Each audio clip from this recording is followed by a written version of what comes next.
ஆமென். அல்லேலூயா. அன்பானவர்களே, தொடர்ந்து நாம் ஆண்டவருடைய வார்த்தைகளை தியானிக்கலாம். प्रिय लोगों, परमेश्वर का वचन सुनेंगे। இந்த நாளிலே மாற்றங்கள் என்கிற தலைப்பிலே சில காரியங்களை நாம் தியானிக்க போகிறோம். इन दिनों में बदलाव इस विषय में हम कुछ कार्यों को देखेंगे। ஒருவன் ஆண்டவரை அறிந்து கொள்ளும்போது, एक व्यक्ति परमेश्वर को जब जानते समय, ஆண்டவருடைய பிள்ளைகளாய் மாறும்போது जब मसीह के भीतर आते समय சில மாற்றங்கள் அவர்களுடைய வாழ்விலே உண்டாகிறது. उसके भीतर कुछ बदलाव आती है, வாழ்க்கையே மாறிவிடுகிறது. उसका जीवन ही बदल जाता है। அவருடைய வாழ்விலே अनेक மாற்றங்கள் வருகிறது. उसके जीवन में अनेक तरीका का बदलाव होता है। அந்த மாற்றங்கள் எப்படிப்பட்டது என்பதைத்தான் இன்றைக்கு நாம் தியானிக்க वो போகிறோம். कैसा बदलाव, उसके बारे में आज हम पढ़ेंगे। பொதுவாக வெளிப்படையாகவே சில மாற்றங்கள் இருக்கிறது. देखिए, बाहरी से दिखता है இன்னும் உள்ளுக்குள்ளே ஏற்படுகிற சில और மாற்றங்கள் भीतर भी இருக்கிறது. कुछ बदलाव होता है। இப்படி பல மாற்றங்கள் இருக்கிறது. ऐसे कई प्रकार के बदलाव है। ஆனால் இன்றைக்கு சிலதை மாத்திரம் நாம் பார்க்க दोनों இருக்கிறோம். में कुछ बदलाव के बारे में हम पढ़ेंगे। முதலாவது நாம் ஒரு வசனத்தை வாசிக்கலாம். पहला हम एक वचन पढ़ेंगे, மத்தேயு 15ஆம் அதிகாரம் 18வது வசனம். मत्ती का पुस्तक 15वां अध्याय 18.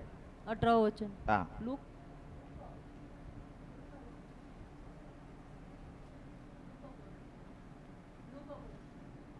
சரி, நான் என்ன சொன்னேன்? சரி லூக்கா தான். लूका 15वां अध्याय 18वां वचन। லூக்கா 15:18.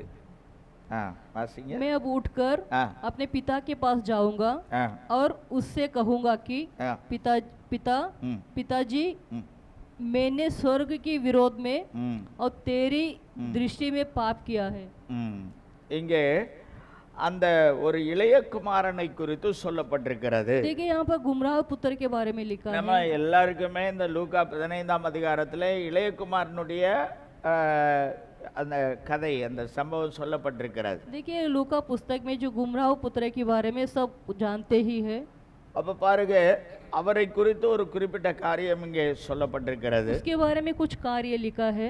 அவரு ஒரு நாள் என்ன செய்தார்னா, அவருடைய அப்பாவிடத்திலிருந்து தனக்கு வேண்டிய சொத்துக்களை எல்லாம் வாங்கிவிட்டு போய்விட்டார்.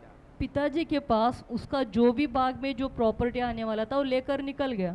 ஒருவேளை சிலருக்கு இது என்ன திடீர்னு இளையகுமாரன்னாரு சொத்தை வாங்கிட்டு போயிட்டாரு அப்படிங்கிற மாதிரி இருக்கலாம். कुछ लोग ऐसा समझ सकते हैं कि अचानक ये क्या छोटा बेटा और पूरा अपना आधा भाग लेकर चला गया, ऐसा हो கொஞ்சம் நான் सकता है। விளக்கமாக சொல்லுகிறேன். थोड़ा विस्तार से मैं बताना ஒரு चाहता हूँ। தகப்பன் இருந்தார். एक पिताजी थे, அவருக்கு 2 பிள்ளைகள், उनको 2 बेटे थे, மூத்த மகன் இளைய மகன். छोटा और बड़ा। அந்த இளைய மகன் ஒரு சூழ்நிலையில देखिए, वो छोटा बेटा एक परिस्थिति में, தன்னுடைய தனக்கு வர வேண்டிய பங்கை தகப்பனிடத்திலிருந்து வாங்கி கொண்டார். देखिए उसका बाग जो प्रॉपर्टी में मिलने वाला था अपना पिता से ले लिया அவர் தகப்பனை விட்டு பிரிந்து और போய்விட்டார். पिता से अलग होकर निकल जाता அவர் है। இஷ்டம் போல அதை செலவு பண்ண अपनी ஆரம்பித்தார். मन मर्जी के अनुसार वो उसको खर्च करता है, இஷ்டம் போல வாழ்க்கை வாழ்ந்தார். अपने मन से जीवन बिताता அது है। தேவனுக்கு பிரியமில்லாத ஒரு वो வாழ்க்கை, परमेश्वर का प्रिय जीवन नहीं था। தகப்பனும் விரும்பாத ஒரு வாழ்க்கை. पिताजी भी नहीं चाहते थे। நீண்ட தூரம் வேற தேசத்திற்கு போய் வாழ்ந்து वो கொண்டிருந்தார். दूर देश में चला गया। அப்படிப்பட்ட ஒரு நிலையில அவரிடத்துல அந்த அந்த சொத்துக்கள் எல்லாம் அழிய ஆரம்பித்தது. ऐसी परिस्थिति में जो भी धन था वो सब कम होने लगा, அதெல்லாம் கொஞ்சம் கொஞ்சமாக அவர் அழித்து போட்டார். थोड़ा थोड़ा करके मिटने लगा।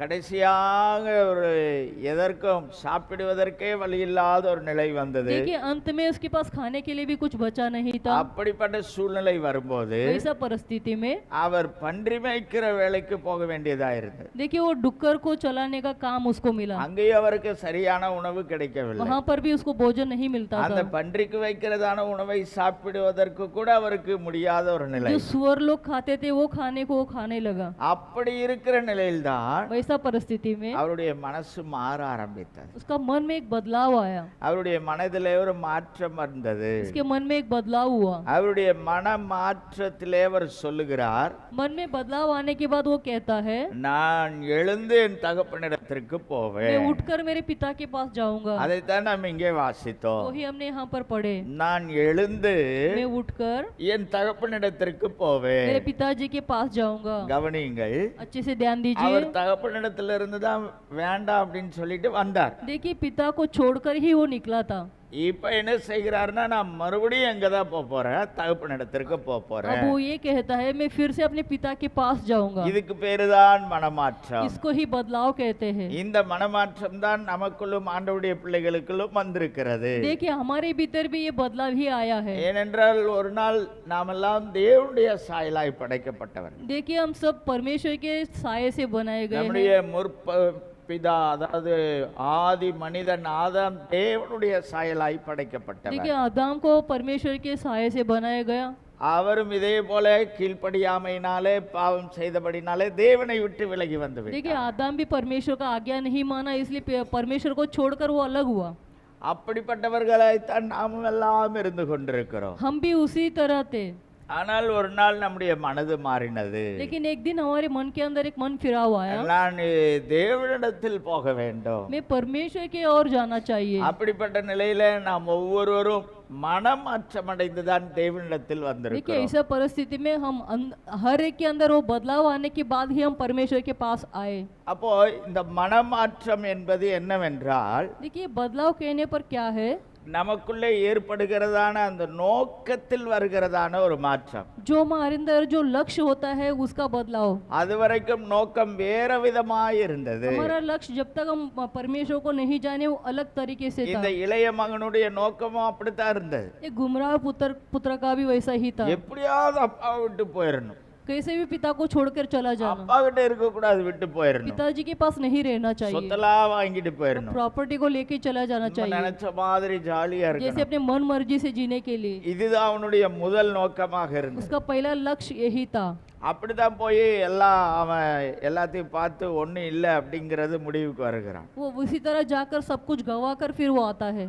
ஆனால் लेकिन ஒரு நாள் உணர்வடைகிறான். एक दिन उसके अंदर बदलाव आता है, அன்னைக்கு அவனுடைய மனசு மாறுகிறது. उस दिन उसके मन फिरा हुआ। அப்போ இந்த மனமாற்றம் என்பது देखिए मन फिरना, அவனுடைய நோக்கமே மாறுகிறது தான் उसका மனமாற்றம். लक्ष्य ही बदल जाता है। அல்லேலூயா.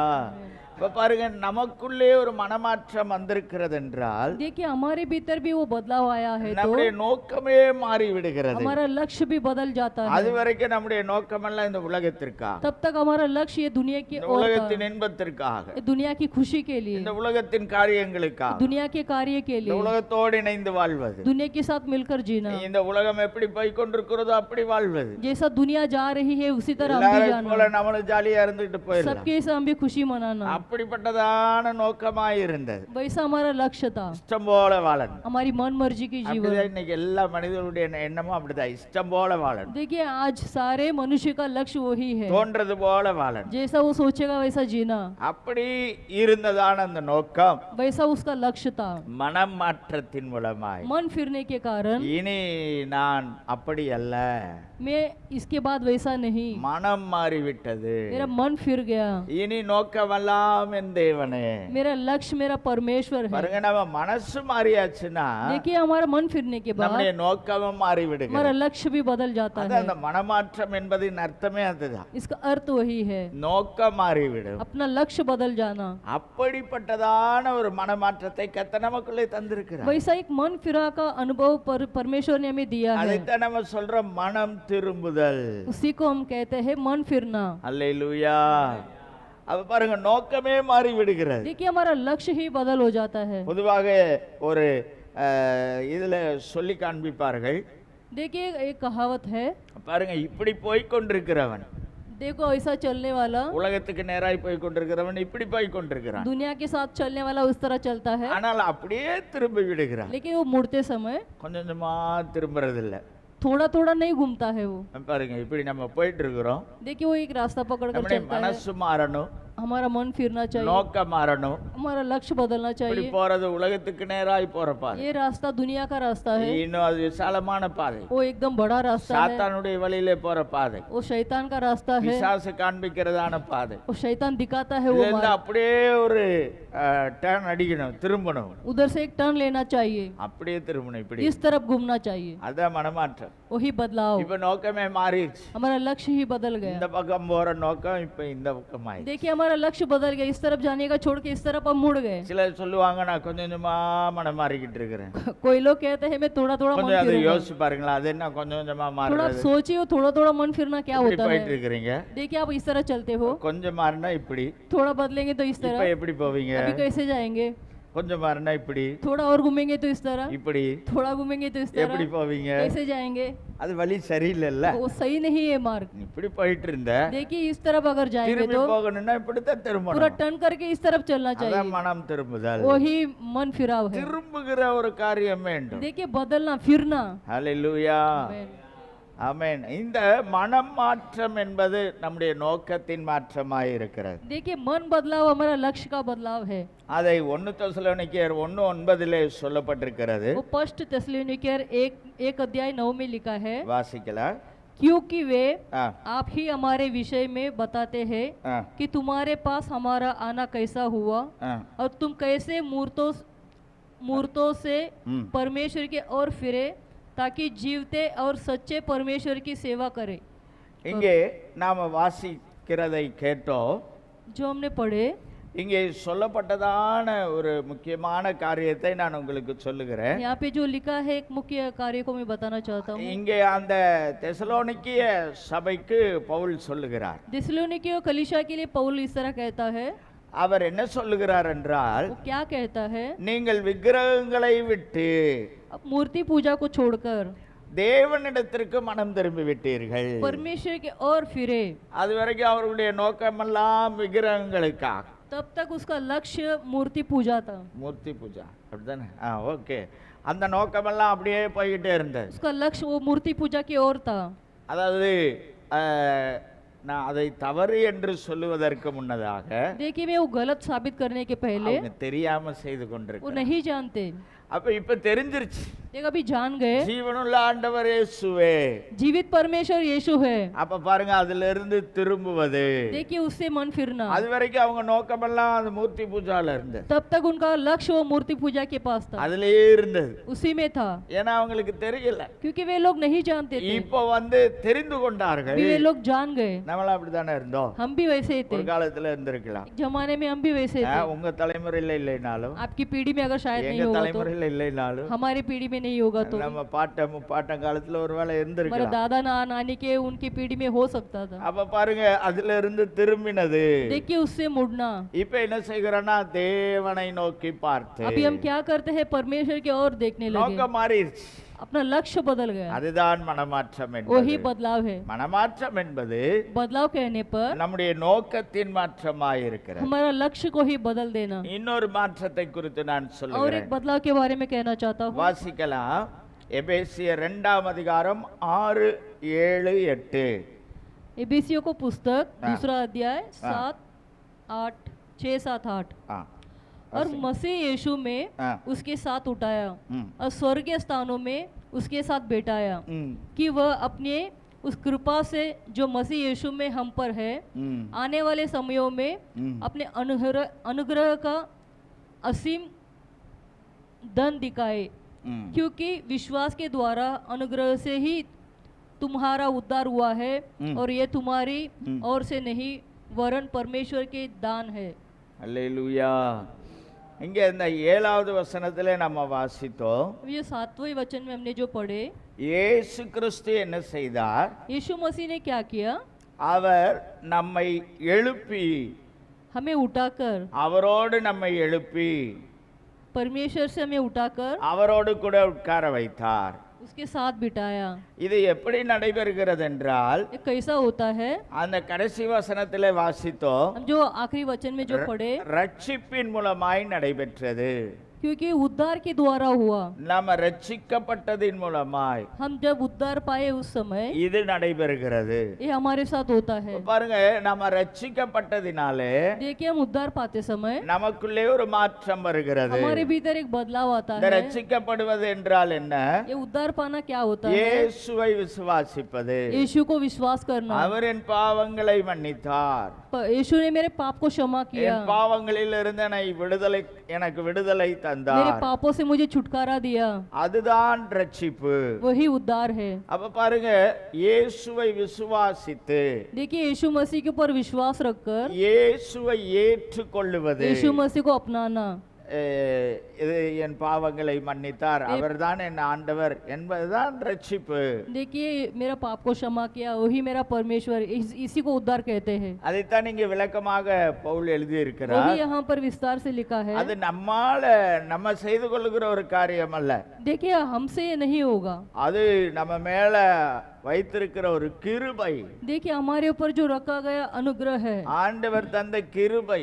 परमेश्वर ने दिया जो कृपा है। அந்த கிருபை என்றால் தகுதி இல்லாதவர்களுக்கு தரப்படுகிற ஒன்று. देखिए कृपा किसको दिया जाता है, जो उसका पात्र नहीं है, அதை தந்தே நம்மை ரட்சித்து விட்டார். वो देकर हमें उद्धार किया है। இப்ப எங்க வச்சிருக்கிறார்னா, अभी हमको कहाँ पर रखा है, அவரோடு கூட உட்கார வைக்கிறார். उसके साथ हमें बिठाया है। அங்கே சொல்லப்பட்டிருக்கிறது உட்கார செய்தார் என்று वहाँ पे சொல்லப்பட்டிருக்கிறது. लिखा है बाजू में बिठाया है, அவர் கூட உட்கார வச்சிட்டார். उसके पास बिठाया है।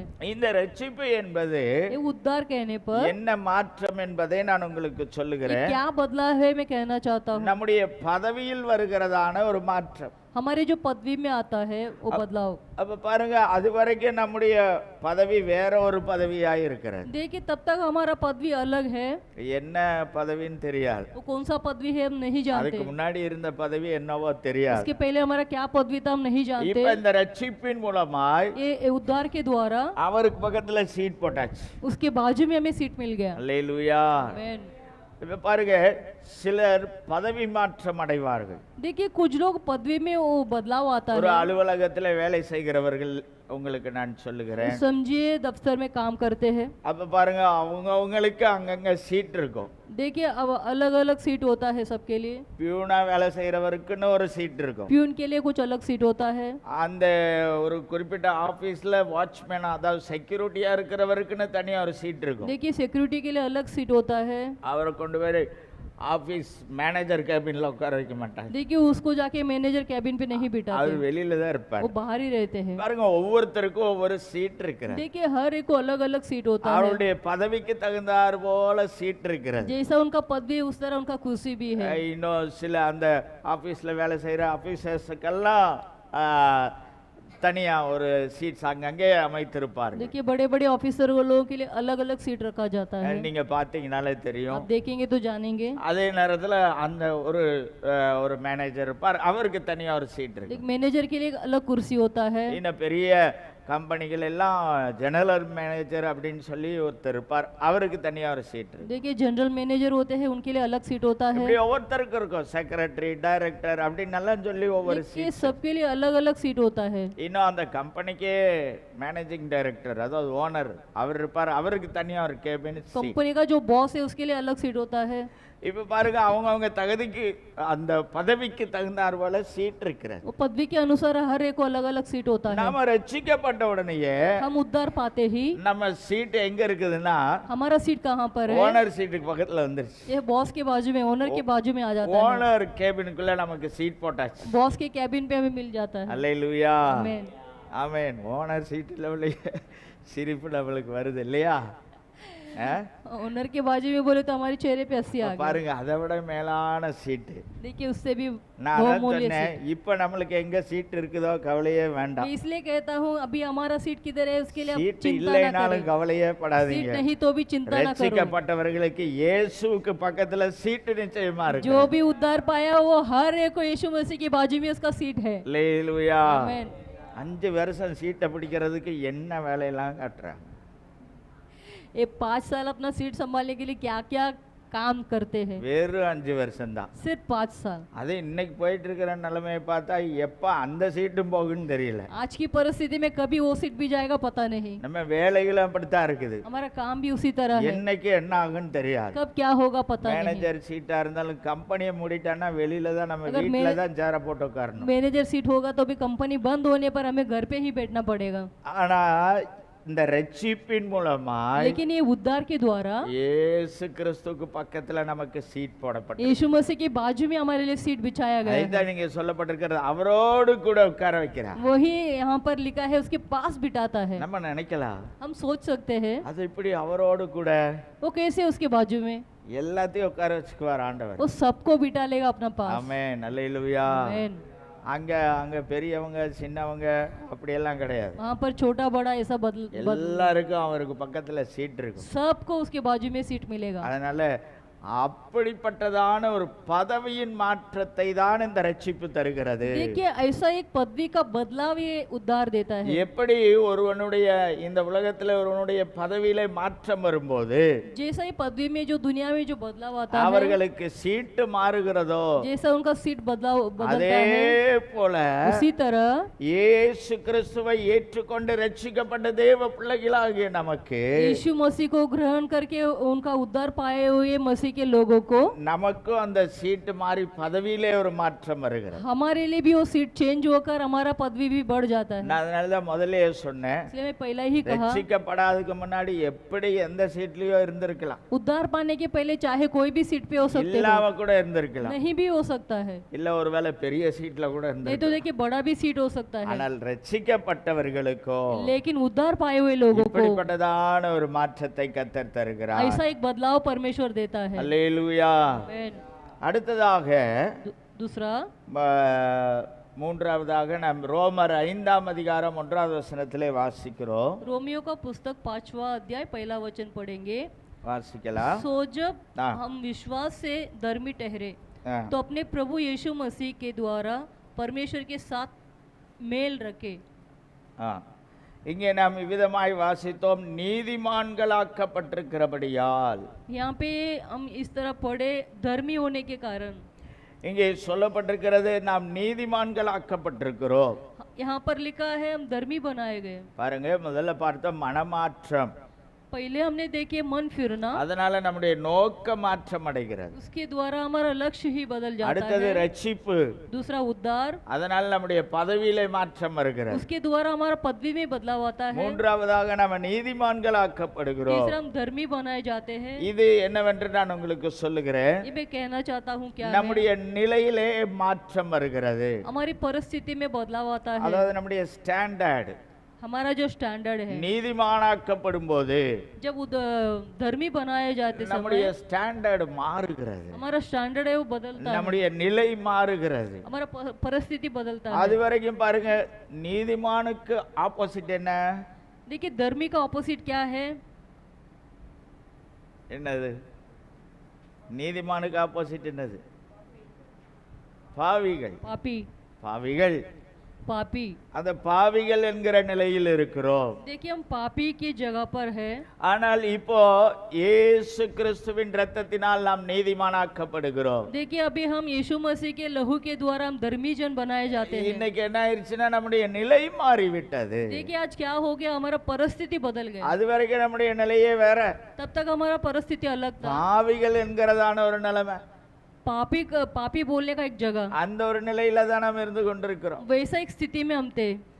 ஆனா நீதிமானாக்கப்பட்ட போதோ जब धर्मी बनते समय இது நமக்குள்ள ஏற்படுகிற ஒரு மாற்றம். जो हमारे अंदर ये बदलाव आता है, பாவிகளிலிருந்து நீதிமான்களாவது. पापी से धर्मी बनना। அப்ப பாருங்க, நம்முடைய நிலை மாறி விடுகிறது. देखिए हमारा स्थिति बदलता है। அப்படிப்பட்டதான ஒரு மாற்றம் தான் இந்த பாவிகளிலிருந்து நீதிமான்களாக்கப்படுவது. वैसा एक बदलाव जो पाप से धर्मी जन बनना, அந்த ஸ்டாண்டர்ட் மாறி விடுகிறது. हमारा वो स्टैंडर्ड बदलता है। அப்ப பாருங்க, அது வரைக்கும் நம்முடைய பாவிகளாய் இருக்கும்போது நம்முடைய ஸ்டாண்டர்டே வேற, हम जब तक पापी थे हमारा स्थिति अलग था, அந்த நிலை நம்முடைய நிலை வேற.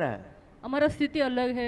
என்ன வேணாலும் செய்வோம், हम कुछ भी करते हैं, எப்படி வேணாலும் இருந்தோம், कैसे भी थे, எல்லா பாவத்துக்குள்ளே உழண்டு கிடந்தோம். सब पाप के भीतर थे।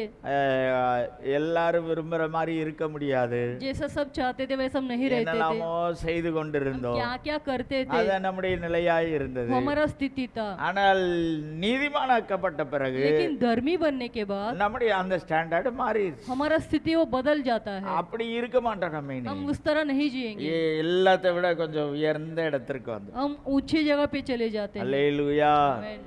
நான் உங்களுக்கு ஒன்றை சொல்லுகிறேன். मैं आपको ये कहना चाहता हूँ, பாவிகள் என்று சொல்லும்போது அந்த நிலையே ரொம்ப வேற ஒரு நிலை. देखिए पापी का वो स्थिति वो अलग एक जगह है। நல்லா சொல்லுவேன்னா அது ஒரு மட்டமான நிலை. देखिए वो एकदम गिरा हुआ जगह, ஆனா நீதிமான்களாக்கப்படுதல் என்பது लेकिन धर्मी बनते समय ஒரு உயர்ந்த நிலை. एक ऊंची स्थान। விசுவாசிக்கிறீங்களா? आप विश्वास करते हो कि नहीं? அல்லேலூயா. आमेन।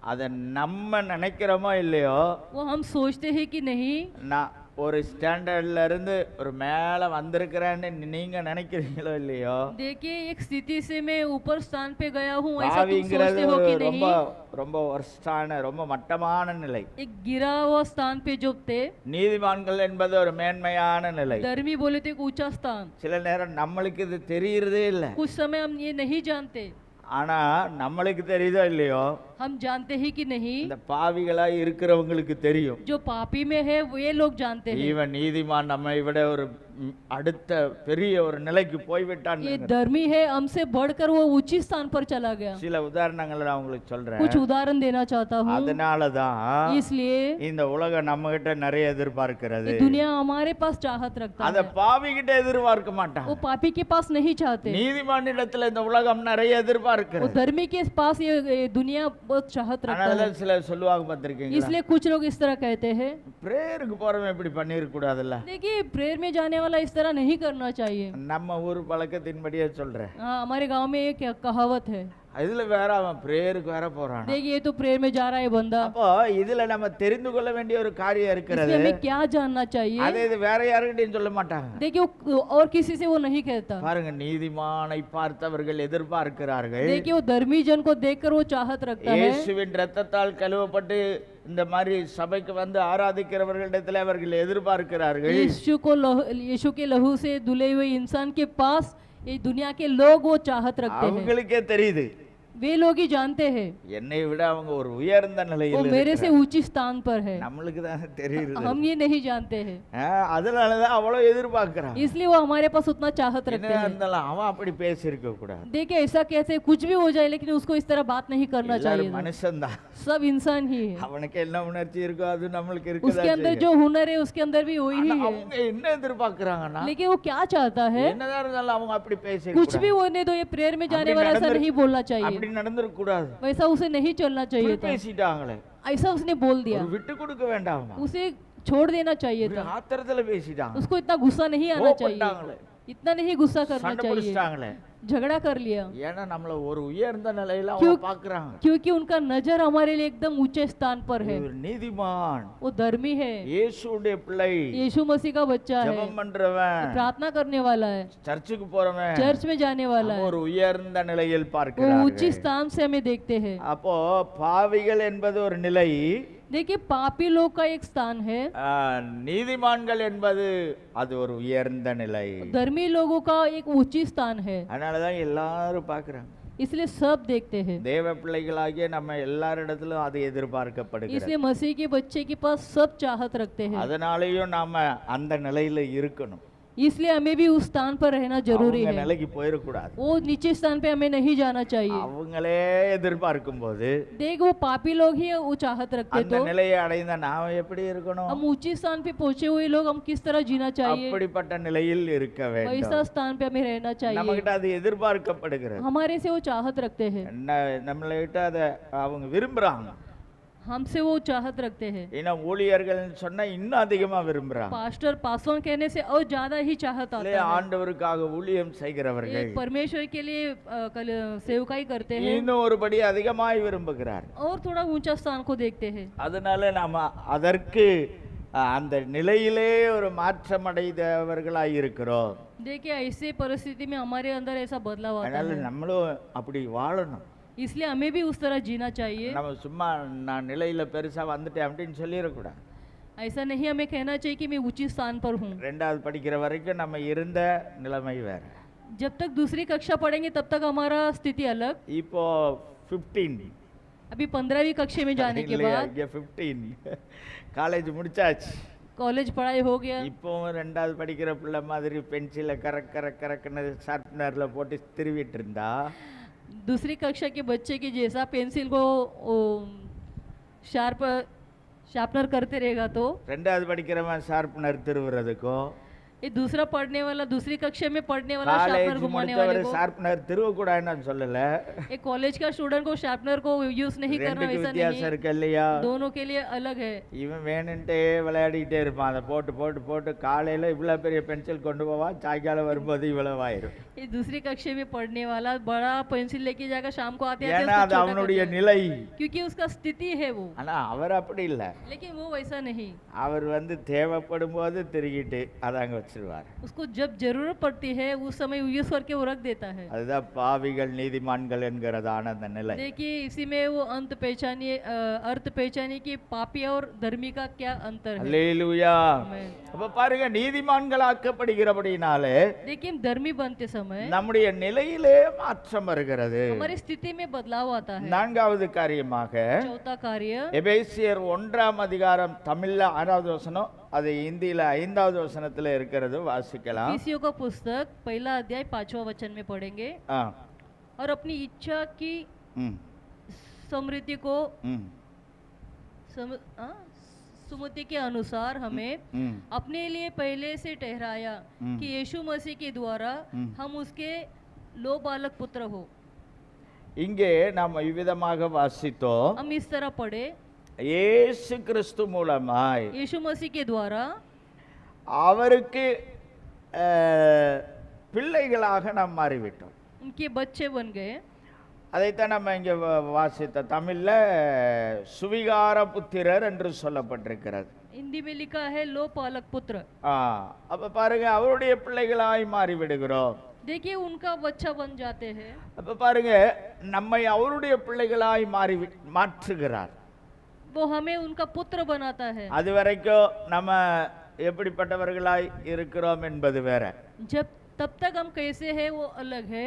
இப்ப பாருங்க, நம்ம அவருடைய பிள்ளைகளாய் அவரை அப்பா என்று அழைக்கக்கூடியதான அந்த நிலைக்கு வந்து விடுகிறோம். देखिए हमारा परिस्थिति इस तरह बदल जाता है, இது- उसको हे अब्बा बुला सकते हैं। இது நமக்குள்ளே ஏற்படுகிற ஒரு மாற்றம் हमारे भीतर आने वाला एक बदलाव है। இல்லையா? நம்ம ரட்சிக்கப்படுவதற்கு முன்னாடி நம்ம அப்பான்னு சொல்லி இருக்க மாட்டோம் ஆண்டவரை. देखिए हम उद्धार पाने के पहले परमेश्वर को पिता करके नहीं पुकारे होंगे। சிலர் சொல்லி இருப்பாங்க, कोई लोग पुकारे होंगे, சிலர் சும்மா பேருக்கு சொல்லி இருப்பாங்க. कुछ लोग ऐसे नाम के लिए बोले होंगे, ஏதாவது நல்லது கிடைக்குமா அப்படின்னு சொல்லி இருப்பாங்க. कुछ अच्छा मिलने के लिए ऐसा कभी बुलाए ஆனா होंगे। இன்னைக்கு நம்ம அப்படி இல்லை, எல்லாத்துக்கும் ஆண்டவரை தான் அப்பான்னு சொல்றோம். लेकिन आज हमारा स्थिति वैसा नहीं है, हर एक काम के लिए हम अप्पा बुलाते हैं। அப்படிப்பட்டதான ஒரு பாக்கியத்தை ஆண்டவர் தந்துட்டார். वैसा भाग्यों को परमेश्वर ने हमें दिया है। தேவன் இயேசு கிறிஸ்து மூலமாய் அதை தந்து விட்டார். देखिए यीशु मसीह के द्वारा हमें वो दे दिया है। வேதத்துல பார்த்தா நம்மளுக்கு சொல்லப்பட்டிருக்கிறது, देखिए बाइबल में लिखा है பிதாவுக்கு இயேசு ஒரே பேரான குமாரன்னு முதல்ல சொல்லியிருக்கோம். पिता को यीशु मसीह एक ही पुत्र है, ஒரே மகன். एक ही पुत्र। அப்புறம் கொஞ்ச நாள் கழிச்சு பிதா அதுல கொஞ்சம் சேஞ்ச் பண்றாரு. थोड़ा दिन के बाद पिता उसमें थोड़ा बदलाव लाते हैं, அவரை எல்டர் சன்னா மாத்திடுறாரு. उसको बड़ा पुत्र बनाता है, மூத்த மகனாக ஓகே படா புத்திர बड़ा पुत्र बनाता மூத்த மகனாக மாற்றி है, விடுகிறார். बड़ा भाई। அப்ப பாருங்க, மீதி எல்லாரும் நாம் எல்லாரும் बाकी हम सब அவருடைய மற்ற பிள்ளைகளாக மாறிவிடுகிறோம். उनका और पुत्र बन जाते हैं। அப்படிப்பட்டதான ஒரு மாற்றத்தை கர்த்தர் நமக்குள்ளே தருகிறார். वैसा बदलाव परमेश्वर हमारे भीतर देता அப்பா है। பிதாவே என்று கூப்பிடுகிறார். हे अब्बा पिता ऐसा पुकारने की हमें அந்த ஒரு பிள்ளைகளை போல மாற்றி விடுகிறார். उनके पुत्र बना देता है। அப்ப பாருங்க, நம்ம இங்க நான் உங்களுக்கு ஒரு காரியத்தை சொல்லுகிறேன். एक कार्य को मैं बताना चाहता அது हूँ। வரைக்கும் நம்ம அப்பான்னு வேற யாரையாவது சொல்லிட்டு இருந்திருக்கலாம், देखिए तब तक हम पापा करके किसी और को बुलाते இல்லையா? थे, யாரையாவது சொல்லிட்டு இருந்திருக்கலாம். किसी को भी बोल सकते हैं। உங்க அப்பா அம்மாவை சொல்றது வேற, आपके माता पिता को बोलना अलग அவங்கள है, அப்பான்னு தான் சொல்லணும். उनको अब्बा ही बुलाएंगे, அப்பாவை அப்பான்னு தான் சொல்லணும். अप्पा को अप्पा ही बुलाएंगे। ஆனா மத்தபடி என்ன செய்து கொண்டிருப்போம், யாரையாவது அப்பான்னு சொல்லிட்டு இருந்திருப்போம். देखिए बुजुर्ग लोगों को भी हम अप्पा बुलाते हैं। ஆனா இப்ப இயேசு மூலமாய் अभी यीशु के द्वारा நாம் அவருடைய பிள்ளைகளானபடினாலே हम उनका पुत्र बनते समय இப்ப என்னன்னா, அவர் நம்மளை அடாப்ட் பண்ணிட்டார், தத்தெடுத்து கொண்டார். वो हमें गोद ले लिया। இப்ப என்ன ஆகுதுன்னா, ஒரு மாற்றம் ஏற்படுகிறது. अभी हमारे अंदर बदलाव आता है। அது வரைக்கும் அந்த குடும்பத்துல இருந்தோம், तब तक हम वो परिवार में थे, அந்த குடும்பத்துல என்னாச்சுன்னு தெரியாது. वो परिवार में क्या हुआ हमें नहीं இப்ப पता। அங்க இருந்து எடுத்துட்டாரு, अभी उधर से उठा लिया, அந்த குடும்பத்துக்குள்ள இருந்து எடுத்துட்டாரு. वो परिवार से उठाकर இப்ப அவர் தத்தெடுத்து கொண்டார், अभी गोद ले लिया, அவருடைய பிள்ளைகளாய் மாற்றி கொண்டார். उनका बच्चा बना लिया, இப்ப அவரை அப்பா என்று கூப்பிடுகிறதான பாக்கியத்தை தந்து விட்டார். उनको अब्बा पिता बुलाने का भाग्य हमें दिया गया है। அதனால இப்ப என்ன ஆச்சுன்னா इसलिए अभी क्या हो गया, நம்ம குடும்பம் மாறிவிட்டது. हमारा परिवार बदल गया। அது வரைக்கும் நம்ம யாராப்பான்னு சொன்னோமோ தெரியாது इसके पहले हम किसको पिता बोले हमें पता नहीं। இல்லையா? தமிழ்நாட்டுல சில அப்பா அப்பான்னு சொல்லுவாங்க, देखिए तमिलनाडु में ऐसा बुलाते हैं, சில தெய்வங்களை அப்படி சொல்லுவாங்க. இங்க எப்படி சொல்றாங்கன்னு தெரியல. कुछ ऐसा मूर्ति को ऐसा बुलाते हैं, அப்பா அப்பான்னு சொல்லுவாங்க अप्पा अप्पा बोलते हैं। இல்லையா? அப்போ அவங்க அது வரைக்கும் அந்த குடும்பத்துல இருந்தாங்க. तब तक वो परिवार में थे। இப்போ நம்ம ஆண்டவருடைய பிள்ளைகளான உடனேயே हम मसीह के पुत्र होने के बाद இயேசு கிறிஸ்து மூலமாய் यीशु मसीह के द्वारा அந்த குடும்பத்துல இருந்து நம்மளை தத்தெடுத்துட்டார். वो परिवार से हमें गोद ले लिया। இப்போ குடும்பம் மாறிவிட்டது. अभी हमारा परिवार बदल गया। அல்லேலூயா. அப்ப அவருடைய பிள்ளைகளாய் நாம் மாறினபடியினாலே, अभी उनके पुत्र बनने के बाद, அவர் நம்மை தத்தெடுத்து கொண்டபடியினாலே, हमें गोद लेने के बाद, நாம ஏனோ பிறந்தது அந்த குடும்பத்துல பிறந்திருக்கலாம். देखिए हमारा जन्म क्यों ना उधर हुआ। இல்ல சொல்லுவாங்களா, நான் இந்து குடும்பத்தில் பிறந்தவன், ऐसा कोई लोग कहते हैं मैं हिंदू परिवार से आया हूँ, நான் முஸ்லிம் குடும்பத்தில் मैं பிறந்தவன், मुस्लिम परिवार से आया हूँ, நான் கிறிஸ்தவ குடும்பத்தில் பிறந்தவன். मैं मसीह के परिवार से आया हूँ। எந்த குடும்பத்தில் பிறந்திருந்தாலும் चाहे कौन से भी परिवार से இப்ப जन्म क्यों ना हो, இயேசுவின் குடும்பத்திற்குள்ளாய் अभी यीशु வந்திருக்கிறோம். मसीह के परिवार में तो जुड़ गया है। அல்லேலூயா.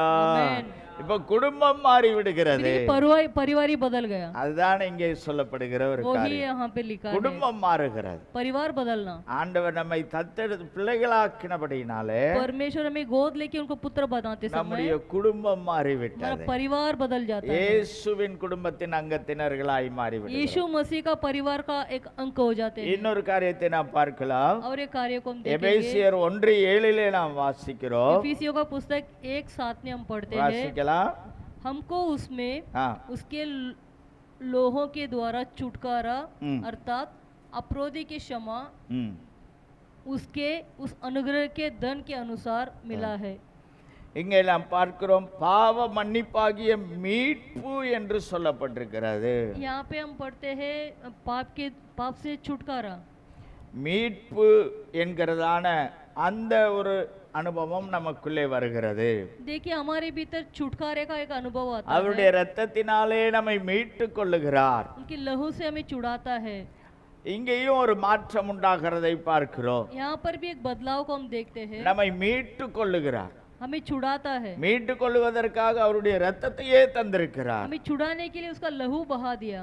அதனால நாம இப்போ என்னவா இருக்கிறோம்னா, அவர் நம்மை மீட்டு கொண்டபடினாலே, हमें वो छुड़ा लिया इसलिए, அது வரைக்கும் நம்ம பாவத்திற்கு அடிமைகளா இருந்தோம், जब तक हम पाप की गुलामी में थे, உலகத்திற்கு அடிமைகளா இருந்தோம், दुनिया में गुलामी थे, பிசாசுக்கு அடிமைகளா शैतान இருந்தோம். की गुलामी में थे, இப்ப அவருடைய ரத்தத்தை சிந்தி उनका लहू बहाकर நம்மை அதுல இருந்து மீட்டு கொள்ளுகிறார். हमें उससे छुड़ा लिया है। மீட்டு கொண்டபடினாலே छुड़ाने की वजह से இப்ப இங்க ஒரு மாற்றம் ஏற்படுகிறது. என்னவென்றால், यहाँ पर क्या बदलाव आता है, இனி அவர்தான் நமக்கு எஜமானன். अभी वो ही हमारा मालिक है। அல்லேலூயா. ஏன்னா அது உங்களுக்கு நான் புரியுற மாதிரி சொல்லுகிறேன். वो समझ में आने जैसा मैं बताता அந்த हूँ। நாட்கள்ல கொத்தடிமைகள் இருந்தார்கள், देखिए उन दिनों में गुलामी लोग थे, அடிமைகள் இருந்தார்கள். गुलामी लोग। அப்ப பாருங்க, அவங்க அடிமையாவே வாழ்ந்து கொண்டே இருப்பார்கள். देखिए उनका जीवन पूरा गुलामी में जा रहा। அப்போ யாராவது போய் விலை கொடுத்து कोई जाकर पैसा देकर அடிமைகளாய் இருக்கிறவர்களை गुलामी लोगों को விலை கொடுத்து मूल देकर அங்கிருந்து வாங்கிட்டு வந்துருவாங்க. उधर से खरीद लेते हैं। இப்போ மீட்டு வர்றது அங்கிருந்து वहां से छुड़ाना, அந்த யார்கிட்டயாவது அடிமையா இருப்பான்.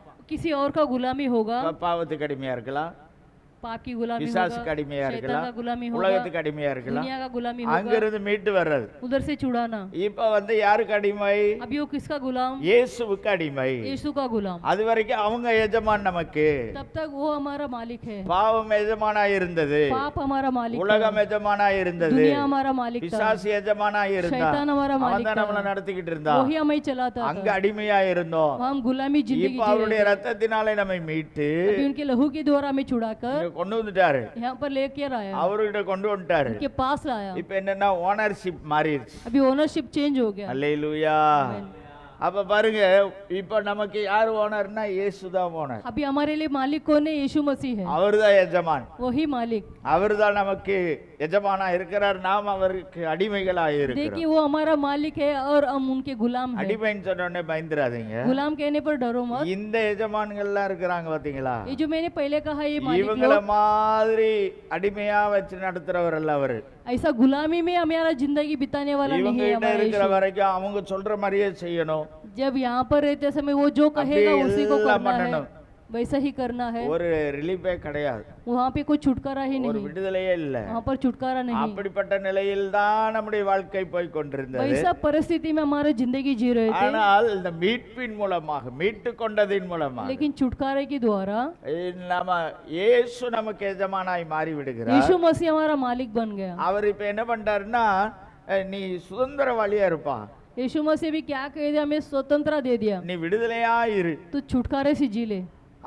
அதே நேரத்துல उसी समय அவர் இவங்களை போல நம்மளை கட்டாயப்படுத்த மாட்டார். देखिए ये लोग हैं कि जैसा वो हमें जबरदस्ती नहीं ஆனால் அவர் करता. நம்மை மீட்டு கொண்டபடியினாலே देखिए यीशु मसीह हमें छुटकारा दिया, इसके நம்மளாவே लिए அவருக்கு அடிமையா இருக்கணும். हम खुद होके उनका गुलाम बनते हैं. அதைத்தான் அவர் எதிர்பார்க்கிறார். वही वो हमारे चाहत रखता இப்ப है. இயேசு நினைச்சா இவங்களை போல நம்மளை அடிமையாக்கி வைக்க முடியும். अगर यीशु चाहेगा तो उनके जैसा हमें गुलामी बना सकता है. நம்மளை மட்டும் இல்ல, केवल हमें ही இந்த नहीं, உலகத்தில் இருக்கிற அத்தனை ஜனங்களையும் அவர் அடிமையாக்கணும்னு दुनिया நினைச்சாருன்னா के जितने भी लोग हैं वो यीशु मसीह सबको गुलाम बना सकता है. அவரால முடியாதா என்ன? क्या उससे नहीं होगा? உலகம் முழுவதையும் படைத்தவர் அவர். क्योंकि पूरा संसार को बनाया है. அவர் எஜமானா இருந்து எல்லாத்தையும் அடிமையாக்கணும்னு நினைச்சாருன்னா वो मालिक ठहर कर सबको अगर गुलामी में रखना அவர் चाहेगा तो, கட்டாயப்படுத்தி அடிமை ஒரு சர்வாதிகாரம் பண்ணணும்னு நினைச்சிருந்தாருன்னா अगर वो चाहता तो ऐसा रख सकता था.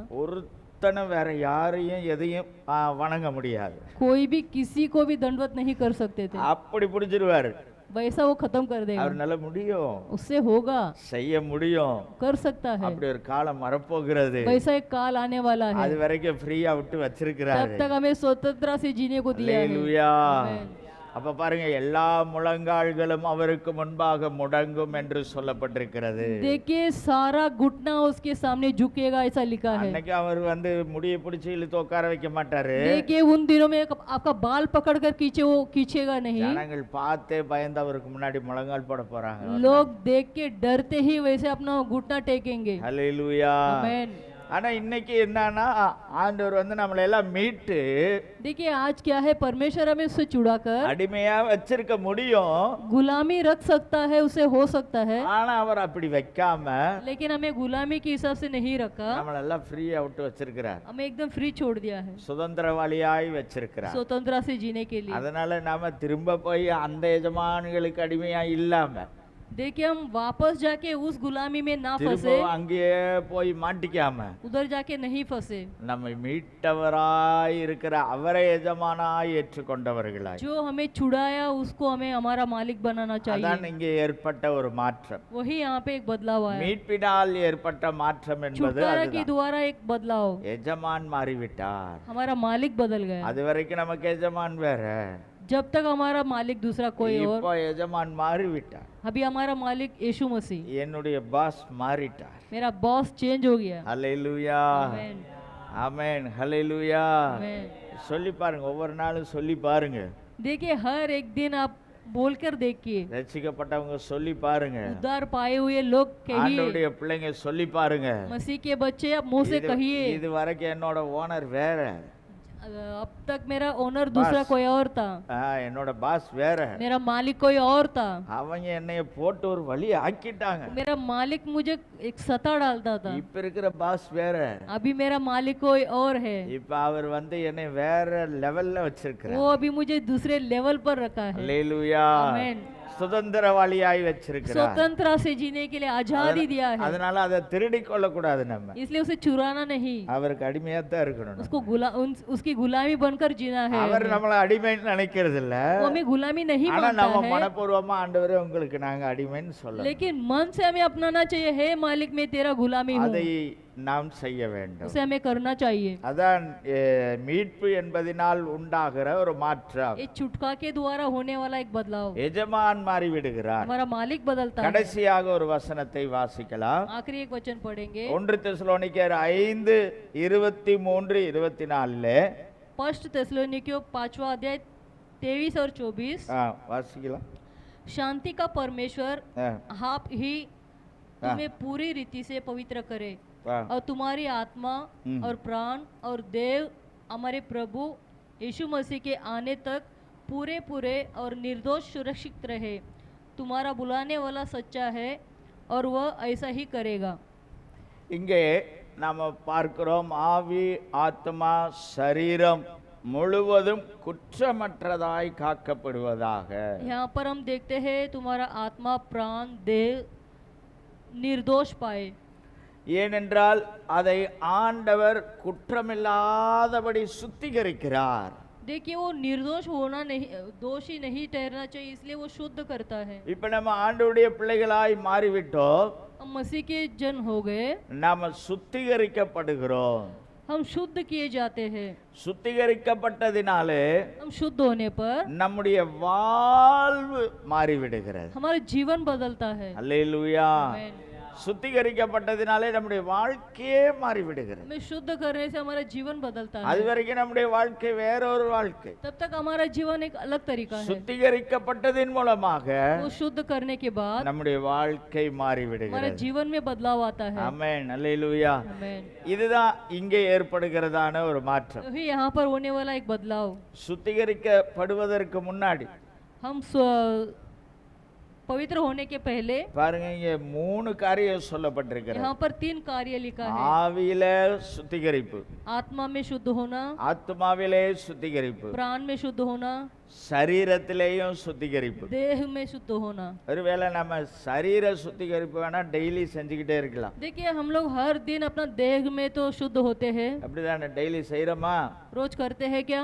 அதெல்லாம் கரெக்டா செய்யணும். वो बराबर करना चाहिए. சிலருக்கு அதுக்கு கூட முடிய மாட்டேங்க. कोई लोग वो भी नहीं करते. டெய்லி காலையில பல்லு விளக்கணும், उठ के सुबह रोज ब्रश करना है, கடமைகளை செய்யணும், अपना जो भी काम है நல்லா उसको निपटाना, குளிக்கணும், नहाना है. நல்ல ட்ரெஸ் புதுசாதான் போடணும்னு இல்லை, ऐसा नहीं कि कपड़ा नया ही पहनना है. இருக்கிறதவே நல்லா போடணும். जो है उसी को अच्छे तरीके से पहनना, நல்லா போட்டு நல்லா அழகா இருக்கணும். अच्छे से पहनकर अच्छे से रहना. அது சரீரத்தில் உண்டாகிற அது நம்மளே செய்து கொள்ளலாம். देखिए वो देह में होने वाला एक शुद्ध है. இந்த ஆவியும் ஆத்மாவையும் எப்படி சுத்திகரிக்கிறது? ये आत्मा और प्राण में कैसा शुद्ध करेंगे? இன்னும் சிலர்லாம் சரீர சுத்திகரிப்புக்காக நிறைய காரியங்களை பயன்படுத்துறாங்க. तो देखिए कितने लोग अपने शरीर के लिए शुद्ध होने के लिए क्या நல்லது क्या करते हैं. நல்லா பண்ணணும். अच्छा करना चाहिए. அதனால வேற மாதிரி பண்ணிடக்கூடாது. इसके लिए अलग तरीका नहीं वापरना चाहिए. ஆண்டவருக்குள்ளாக நன்றாக செய்து வைக்க வேண்டும். मसीह के अंदर अच्छे तरीके से रखना ஏன் चाहिए. சொல்றேன்னா அது தேவனுடைய ஆலயம். क्योंकि वो देह हमारा परमेश्वर அதனால का நம்ம मंदिर है, சுத்தமா வச்சிருக்கணும். इसलिए हमें उसे शुद्ध रखना है. சிலர் அந்த சரீரத்தை கண்டுக்கவே மாட்டாங்க.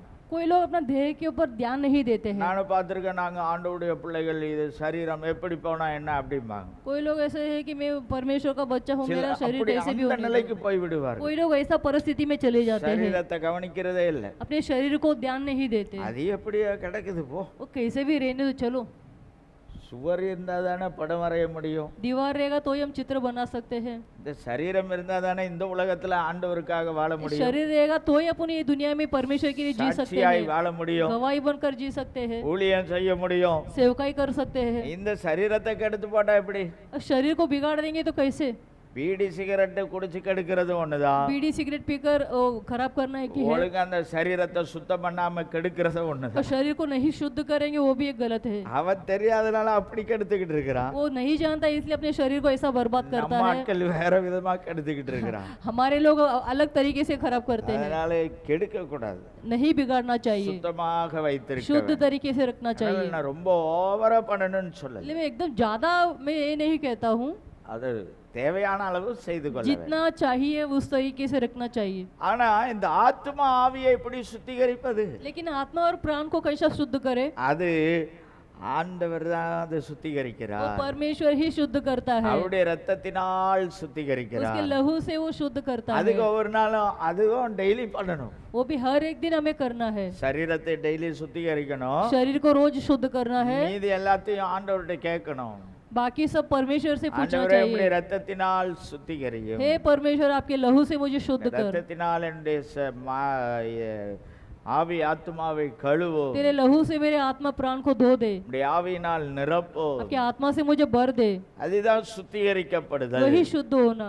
இந்த சுத்திகரிக்கப்படுதல் வரும்போது देखिए, शुद्ध हमारे भीतर होते समय வாழ்விலே ஒரு மாற்றம் வந்துவிடும், हमारी जिंदगी में एक बदलाव आता है, வாழ்க்கையே மாறிவிடுகிறது. हमारा जीवन ही बदल जाता है। இது எல்லாம் ஒரே நேரத்துல நடக்கும்போது தான் வாழ்க்கை மாறும். ये सब एक ही समय पर होते समय ही हमारे जीवन में बदलाव आता சரீரம் है। மாத்திரம் சுத்திகரிக்கப்பட்டிருந்தா வாழ்க்கை மாறாது. केवल हमारा शरीर ही शुद्ध होने से नहीं होगा, உள்ளே இருக்கிற ஆவி ஆத்மாவும் சுத்திகரிக்கப்பட்டு சரீரம் சுத்திகரிக்கப்படாமல் இருந்தாலும் வாழ்க்கை हमारे மாறாது. भीतर का जो आत्मा प्राण है वो शुद्ध हो के अगर हमारा शरीर मेल रहेगा तो वो भी नहीं होगा। அதனால இந்த மூணு ஒரே நேரத்துல நடக்கணும். इसलिए तीनों एक ही साथ होना है, அத ஆண்டவர் செய்ய வல்லவராய் वो இருக்கிறார். परमेश्वर करने के लिए सामर्थ है। அப்படி மாறும்போது, वैसा बदलते समय, நம்ம சுத்திகரிக்கப்படும் போது हम शुद्ध होते समय நம்முடைய வாழ்க்கை மாறிடும், हमारा जीवन में बदलाव आता है, வாழ்விலே மாற்றம் உண்டாகும். हमारे जीवन में बदलाव இப்ப आता நம்ம है। எல்லாரும் சேர்ந்து ஜெபிக்க अभी हम போகிறோம். सब प्रार्थना करेंगे। நம்முடைய வாழ்விலே உண்டாகிற ஆண்டவருடைய பிள்ளைகளாய்